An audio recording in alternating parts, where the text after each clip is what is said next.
नमस्कार। आज ये खबरदाता सम्मेलन को मुझे स्वागत करुच्ची।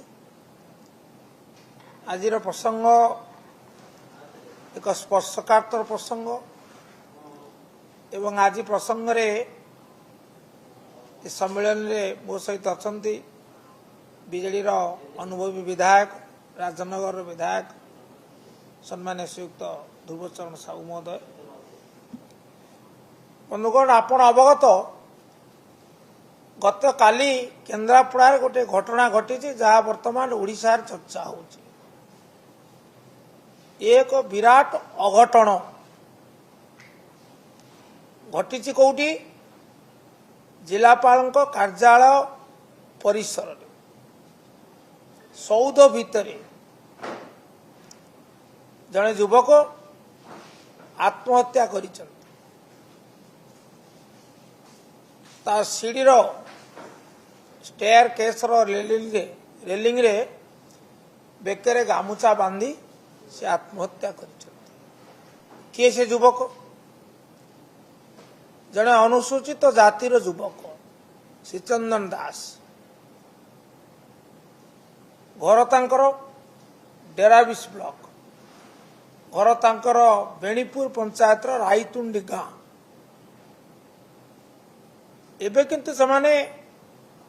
केन्द्रापड़ा म्युनिसिपालिटी 10 नंबर वार्ड रो हमर बासड़ी साई बापा सहित से रोते जिलापाल कार्यालय परिसर ता भीतर आत्महत्या। प्रथमे मु आम तरफ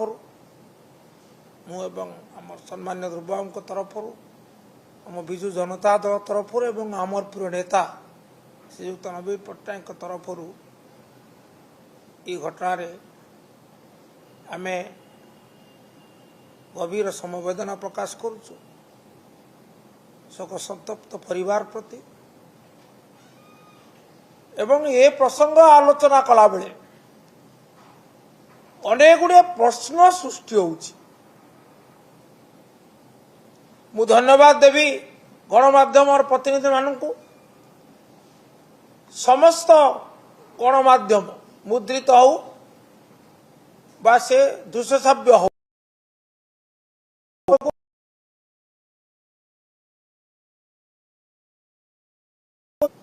धन्यवाद। आपण कथा होउछि जिलापाल कार्यालय परिसर रे जड़े आत्महत्या करिवो आत्महत्या को जदि प्रथमे आपण विचार को नेबे कहीं जड़े आत्महत्या करिवो जेतेबेले तार व्यवस्था ऊपर आस्था तुटी जीवो जेतेबेले तार आत्मविश्वास अपहूत हो जीवो जेतेबेले से अन्यायर शिकार हबो अभिचार शिकार हम अनन्य पाई से आत्महत्या करने को बाध्य हम। तेणु ये कौन सूचना दौची ये सूचना दौची निष्कंप कंठरे निनादित करुच्ची यही कथा जे सरकारी व्यवस्था उपरे तार आस्था तुटी थिला युव बंधुंकर आस्था तुटुची न्याय व्यवस्था ठीक भाव कार्यक्षम होना ताकू निराश होगा पड़ा सी हताश है एवं से आत्महत्या कला। तेणु ये सरकार प्रति एक आह्वान नुहे कि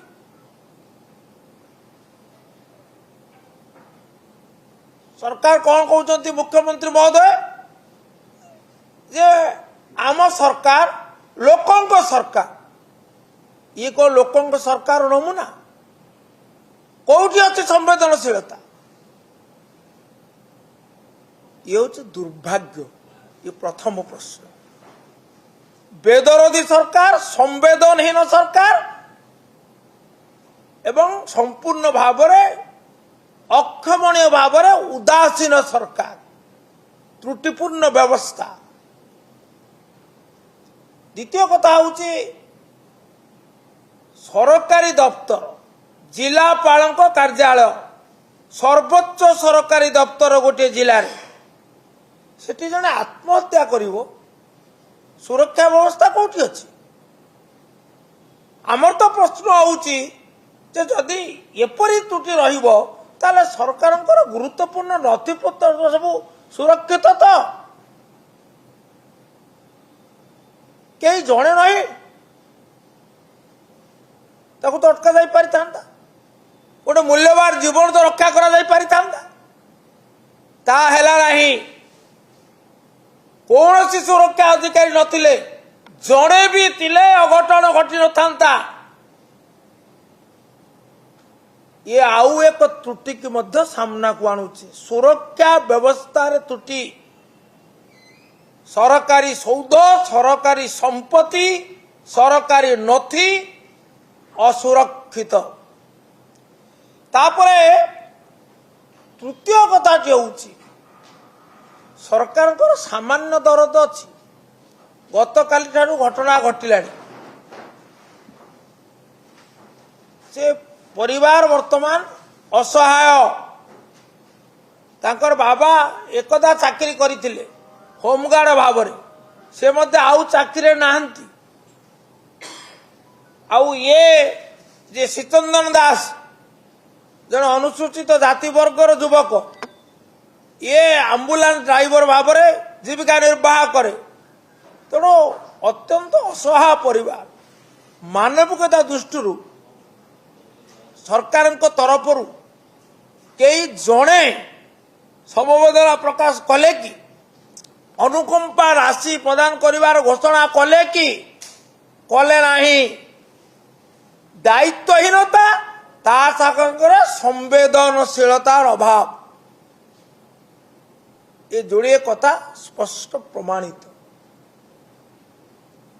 तेणु आज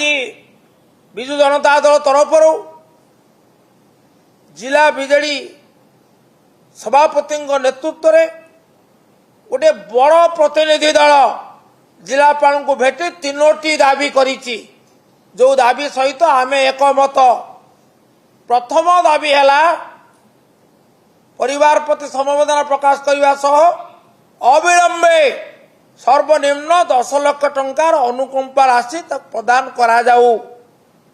द्वितीय है ये घटना कौथिपाई घटिला कौथिपाई आज सारा जिले में एपरिक सारा राज्य रे चर्चार कारण है कहीं जड़े अनुसूचित जाति वर्गर युवकर जड़े युवकर अधिकंतु ये व्यवस्था प्रति आस्था तुटिला